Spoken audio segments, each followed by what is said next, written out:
Hey everybody, how's it going? Welcome back to the Vinyl Countdown. I'm Peaches. How are you doing today?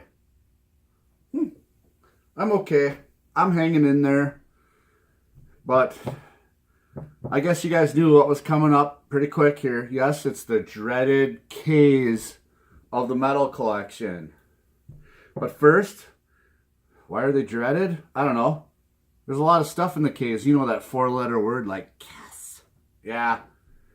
Yeah, lots of stuff, but not much to talk about because everybody knows Kiss. It's probably been on the VC more than anything else out there.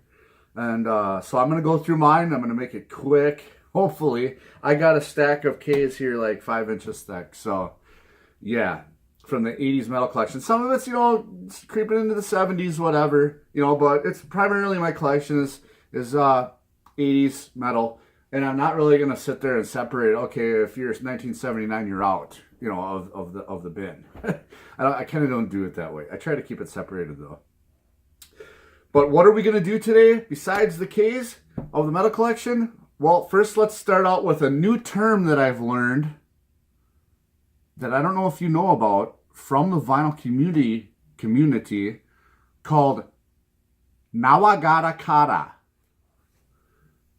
I guess it's a new term out there, and I'll go over it. And then we're going to go through some recent finds. And the reason I want to go through these recent finds is that, like I told you guys before, I like showing you my recent finds because I want you to know that optimism is the biggest key for finding what you want for vinyl out there in the wild, You got to hit the pavement. So we're going to go over a couple of recent finds, and then we're going to have just a tiny bit of show and tell. Show and tell. That's right. From my stuff here before we get into the case, because I think it's a little bit related. I'll try to relate it anyways. All right. Up first, this new term I learned in the vinyl community. It's pronounced Nawagata Kara. And if you don't know this term, you know it now. It's Nawagata Kara, footaloose, kick up the Sunday shoes. That's right, footloose. So now you know the term. Nawagata Kara, footloose. All right, I'm fooling around too much. I like to fool around. All right. Do you like that term? I think we should use it from now on. Okay. Let's do, let me grab a drink here quick first. I'm feeling a little tacky.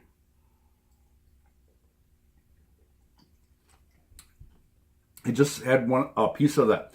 You ever had a pumpkin roll? Yeah, the girls start making them this time of year, and I'm telling you, if you've never had a slice off of a pumpkin roll, you're missing out big time. But it tacks you up a little bit on the palate there. All right, a couple of recent pickups. Here's a little guy I think you might like. Slaughter Stick It To Ya on cassette tape. 99 cents. What a bargain for me. That's right. Slaughter Stick It To Ya. We all know that. And this helps me out with my multiples. Yes, it does. Great group. Slaughter. Stick It To Ya. It's coming into the 90s there, but I'm telling you, you want to have this. In any way, shape, or form, get it. Mark Slaughter rules. All right. Yeah, we went... I got this. Oh, I forgot to tell you where I got it. Yeah, Goodwill. And I'm telling you right now, when I go to Goodwill, there's never anything there. There's you walk over and it's like some record from 1953 and you never heard of them and it's got a rip in it and it's the only one on the shelf. So, but I've seen a lot of great from some of your other, like Ronnie's Record Room. Oh, what he finds at Goodwill blows my mind. Nothing like that around here, though. But yeah, Goodwill, 99 cents. Slaughter Stick It To Ya. So keep pounding the pavement, you guys. Keep pounding the pavement. Goodwill, Hit or miss, hit or miss. But you know what? If you don't stop, you don't know. Here's another one. Something that I have really come to be quite fond of. Went to an estate sale. Tubba Records. Started going through it. I think I came home with 6 records out of that thing, and this was one of them. The Best of Buddy Holly. Original copy. It couldn't get more mint than this. I am telling you. I could listen to this thing. It's a double album. I could listen to it all the way through, no problem. And probably throw it on again in another hour. There are so many good songs on here. Just way too many to list. But I think this came out in 1968. Coral Records.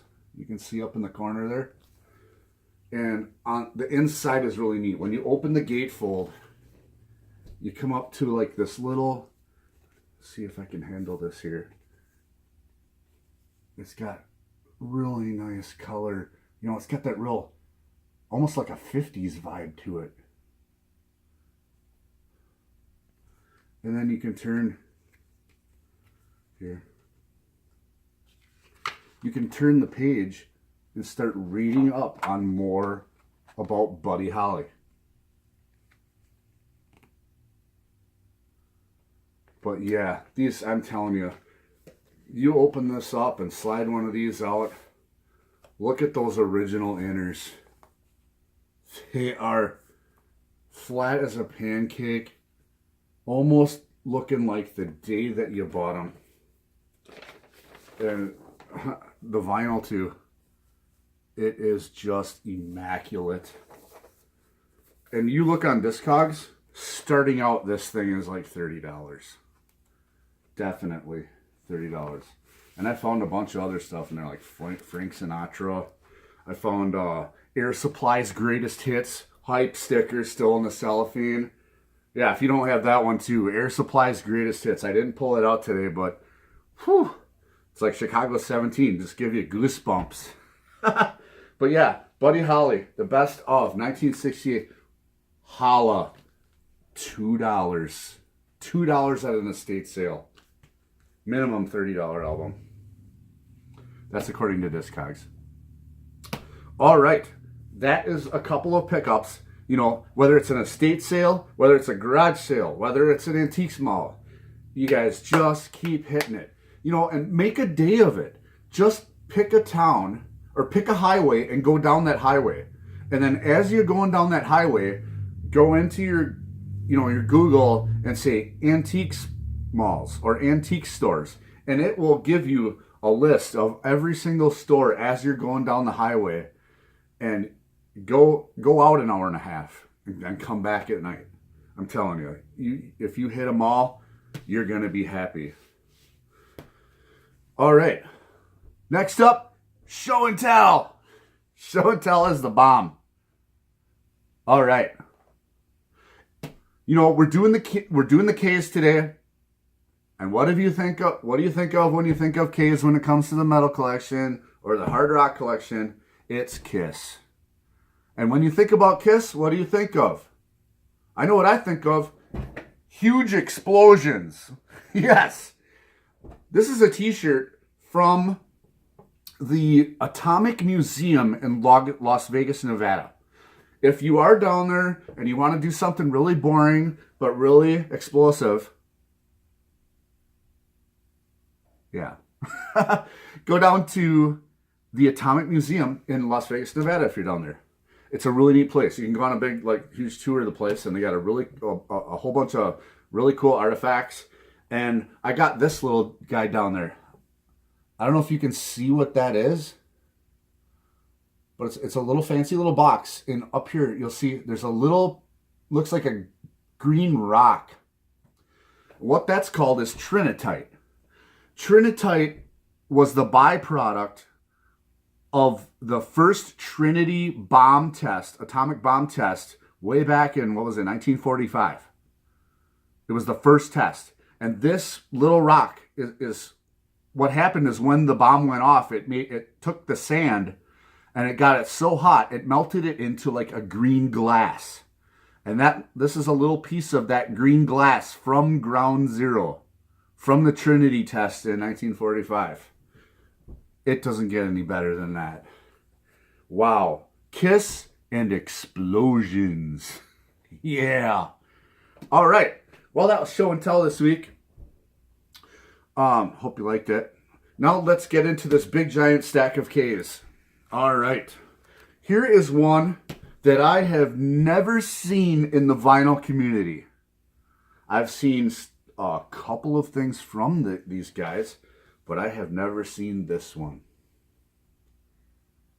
I believe it's Keel's first album.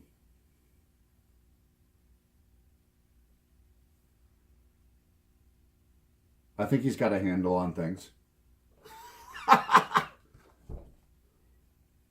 Yeah. Keel's first album. You know, I threw this on the record player today, and I wasn't that impressed. You know, people use the word obscure a lot in the vinyl community, and I think on my train of thought that the word obscure gets mixed up with the word less popular. I don't know. Maybe you beg to differ. But these guys, they're kind of cool. The guy's got an amazing screaming talent that he hooks up with vibrato in his voice at the same time. And when he belts it out, yeah, look out. He gets up there. It's nice. It's nice. But it's just your basic early 80s, what I think this might be 1984. Yeah, early 80s hair metal. Which brings me to another point. Last night, you know, I told you on the last episode that you guys could go look at, if you go on YouTube, you can go look at some of these documentaries about 80s music and 80s metal. And if you really want to see something raw and uncut, there's a documentary out there called, I think it's called The Fall of Western Civilization, Part 2, The Metal Years. If you watch that, it's going to give you like a real nasty view of the Sunset Strip. You know, we use our imaginations when we listen to this music a lot, but they give it to you raw. And it's it's racy. I'll tell you that. Here's another one from Keel. I know Vinyl Victim's got a couple of these guys. They're just basically they're decent early 80s metal. They had quite a few albums, and they're that obscure thing, I think, or just a little bit less popular. And you know, when you start listening to some of these guys, and you start listening, going back to your mainstream stuff, like, you know, mainstream is another word I don't like either. I don't like it. I call it more popular. When you start listening to some of that stuff and comparing it to each other, you start finding out why some of those guys like Motley Crue and Poison and Dokken were better than, say, some of the other guys. You can start making those differences on your own when you start really looking at this stuff. Here's another one from Keel that I have never seen before, and it's kind of interesting. It's not a full album, it's a single from Keel. And so what is it? Keel album art not available at time of printing. Have you guys ever seen this before? And then look, here's the song on the back, produced by Gene Simmons.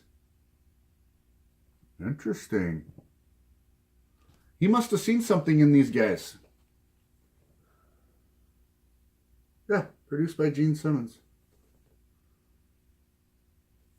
I think it's the same Gene Simmons we're thinking of from the K's.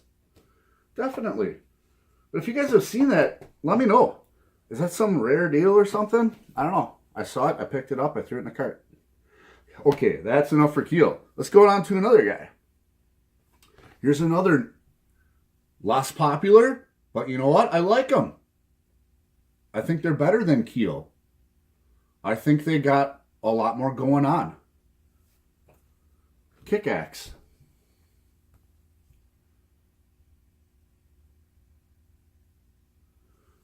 Yeah, the better voice, better instruments, better music. I'm not too familiar with this one. I'm going to throw this one on again. Here's another one from Kickaxe.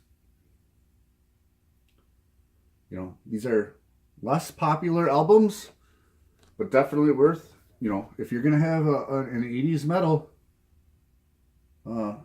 collection, I think you should.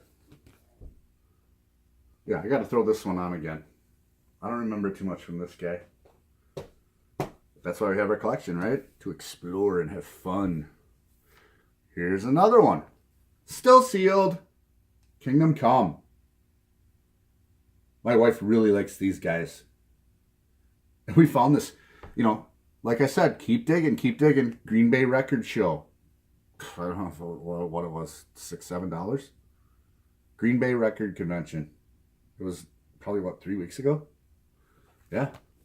Hype sticker, still sealed. Everything's there. Minty, minty, minty. Kingdom Come. I've seen this quite a few times. Quite a few times. Oops. On the VC. All right, here we are. Oh, the 4-letter word. Here we go. I'm going to make this as quick as I can because you guys have probably seen this 1,000 times. Not in any particular order, okay? Okay? Hotter than hell. Picked this one up at an antiques mall up towards Shawano, Wisconsin.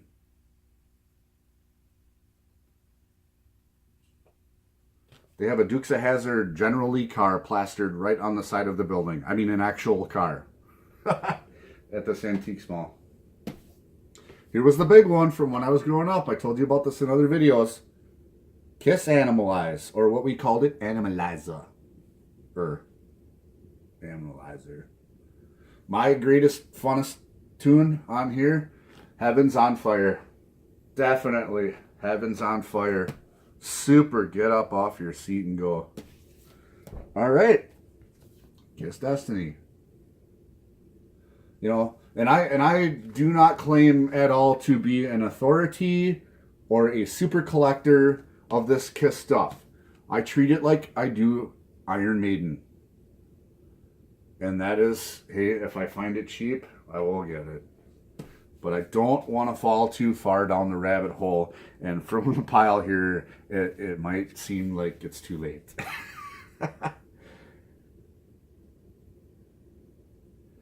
Yep, there's another one. I like that saw blade cover on there. That's cool. And by the way, here, just for a little, may I interject? Here is a still sealed matching puzzle. Yeah, it's a jigsaw puzzle.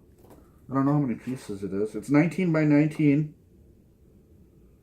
And it's several hundred pieces.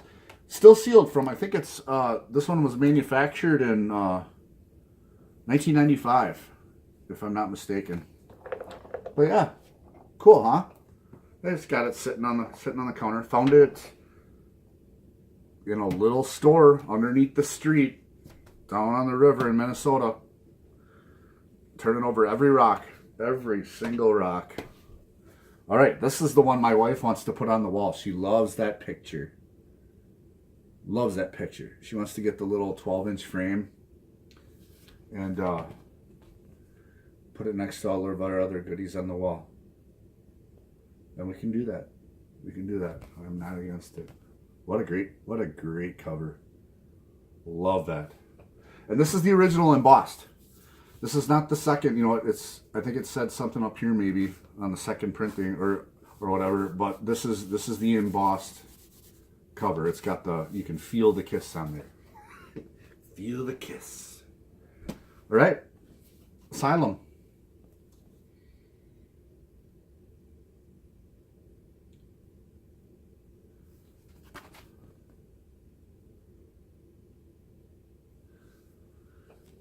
100 million records these guys have.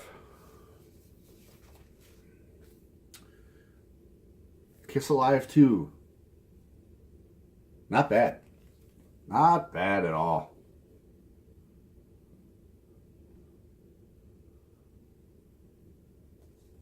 You know, like I said, I'm not going to really talk about these guys too much. But because of their Kiss. You probably know everything already. There's nothing new I can bring to the table on this subject. Only like cool explosions. All right, these are the two though. These, you know, if I were to pull two of them out of my Kiss collection that I thought were really neat, here's one of the two. Kiss the Beginnings. No, it does not have the Kiss Army sticker in it, but it does have the pamphlet. Yeah, if you open it up, and it's not that bad. The binding is a little scary. You just got to be careful with it. But yeah, all three of those albums are in here. And then you take out, here's the brown pamphlet, or the coffee stained color, you know, and it's all there. But like I said, it's missing that. I guess if it was complete, it would have that. The vinyl is in awesome shape, which is really odd for a Kiss album. The vinyl, the inners and the vinyl they're all there. The inside of the folder doesn't look bad at all. You know, here's that one I just showed you.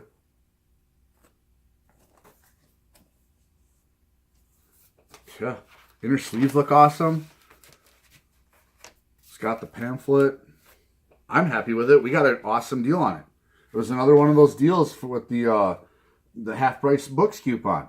You know, you go in the store and this is say $16. Well, it's 40% off of 16. That's not a bad price for this album, which is like the second time I've ever seen this in the wild. The other one I saw was up on a wall in a record shop, and it was like a beaver got a hold of it. It was torn and shredded. Nothing's really special in it. Okay, drum roll. For my number one Kiss record that I have in my collection that I am actually pretty happy to have is an original copy of Kiss MTV Unplugged on yellow marble vinyl. This thing is still in the cellophane. It's an original copy. It's got all the hype stickers on it. The goodies inside sticker. Everything's in there. Everything's in there. I've checked it out and I don't want to pull it out. But I could maybe slide. And there's a big poster in there. And there's the yellow marble vinyl. I tell you, when you put this one on the record player, it's like, oh yeah, I like that. Kiss MTV Unplugged, you know, and I think amongst other, you know, this is a live unplugged album, and amongst other guys that collect this stuff, I think we got a pretty common bond on this one. This was just great. The singing, the instruments, the quality is just all there. And then, one more thing. You know, when you're digging out there, you know, turn over every rock. We went to a local record place, and they had a whole pile of these sitting there. And if you donated $1, they had a big pile of like posters in a box, you know, from their record store. And if you donate $1 or whatever to a local charity or whatever in their little box, you can go grab whatever you want out of there. So I grabbed like a stack of like 8 or 10 of these. Yeah, Kiss Las Vegas. And the colors on here are amazing. The print is just awesome. But it's 11 by 17 poster. Really cool. Really cool. All right, on with the K's. Oh, I'm so glad that's over. But nothing wrong with Kiss. Nothing wrong with them. They were part of the pavement of paving the way for metal. Do you guys like them? Kicks. Ooh, Kicks. Nice. You know, these guys are bright and fancy and fun to listen to. Great sounding music. Great sounding 80s hair metal. Definitely. You know, they had it all. They had, you know, probably the power ballads, they had the fast ones, the medium ones. And then they also had this. I am here to announce that, in my opinion, and this is going to start coming out of my mouth a little more often when we're getting through the alphabet here. This is, to me, a perfect 10. Kicks blow my fuse. Perfect 10. This is an unbelievably awesome album that you must have in your 80s metal collection. It is a 10. My wife agrees with me. I don't see it very often on the vinyl community. If you don't have it, you know what? Go get it. Go get it. But super hard to find out in the wild because it's so good. Definitely. Kicks blow my fuse. Must have. Here's a Kicks 12-inch single. See if I can go through this battle again. What is it? It's on Capitol Records. Or Atlantic, I mean. She Dropped Me the Bomb. Good stuff. I gotta throw this on. I haven't thrown it on yet. I think it's got a remix on the other side. A lot of these 80s guys, they would make a 12-inch single, and then you'd do some fancy remix. Rat had one for Lovin' You Is a Dirty Job. Woo-wee! That was an awesome remix. It was like a dance. It was like a heavy metal dance song. It was awesome. All right, that's all I have for Kicks. But man, Kicks, I tell you, they are top notch, top notch. All right, what else is in the K's? Crocus. I say Crocus. My wife laughs at me all the time. Don't call it that. It's Crocus. Okay. Yeah. Crocus. When I first threw them on the record player, I could have, you may have a different opinion, but I could swear to God they were AC/DC. If you weren't listening close enough, if it was in the background, you'd say, yeah, that's AC/DC. And like I told you in other videos, these guys, a lot of these early 80s guys had a very similar sound. It was hard to tell them apart. A lot of the vocals were the same. A lot of the guitars were the same. I don't know if you guys agree with me or not, but, they had their own individual looks to themselves. Oh, yeah. Don't put price tags on the front of the cover. Please.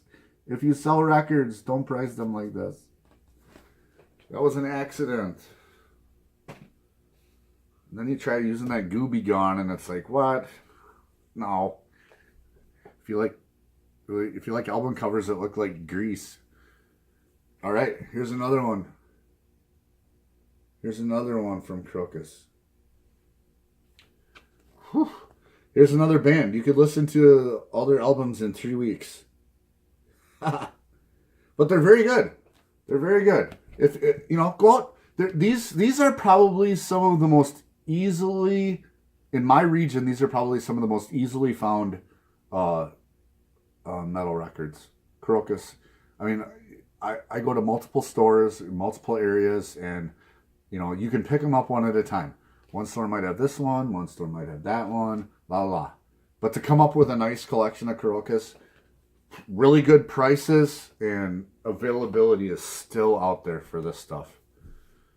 Here's another one. Love that chrome skull on there. That is amazing.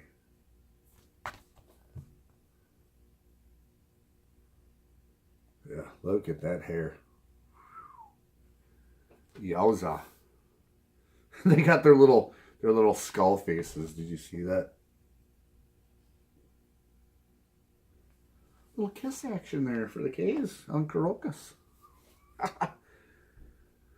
This is the one that everybody knows. Ballroom Blitz.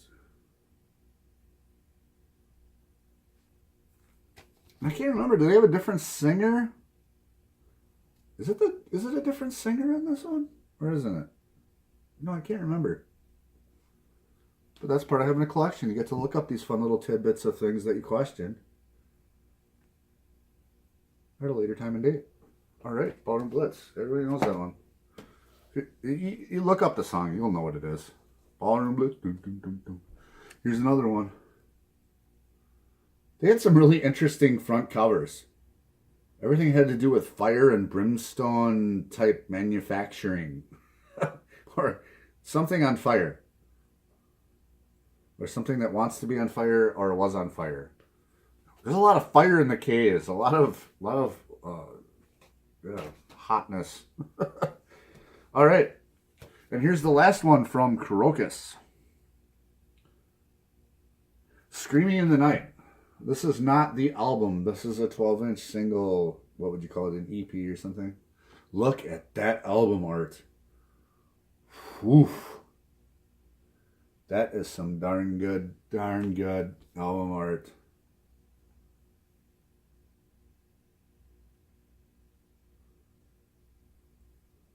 All right. Crocus. You know, you can get a lot of albums for not a lot of money. Not a lot of money and a lot of availability in my region. I don't know what it's like in your area, but I'm telling you, it's good stuff. Good stuff. All right, we got through it. We got through the K's. Now things are going to start getting interesting with my collection. I love getting past the K's and getting up there into some of the stuff that really is the foundation of what I love to listen to. All right. I hope you guys had a good time on the Vinyl Countdown. We're going to see if we can get some more show and tell. Heck, why not? Why not? Maybe I'll show you another one of my guitars in the next episode. We'll pull out another one. How's that sound? All right. This is the Vinyl Countdown. I'm Peaches, and have a great night.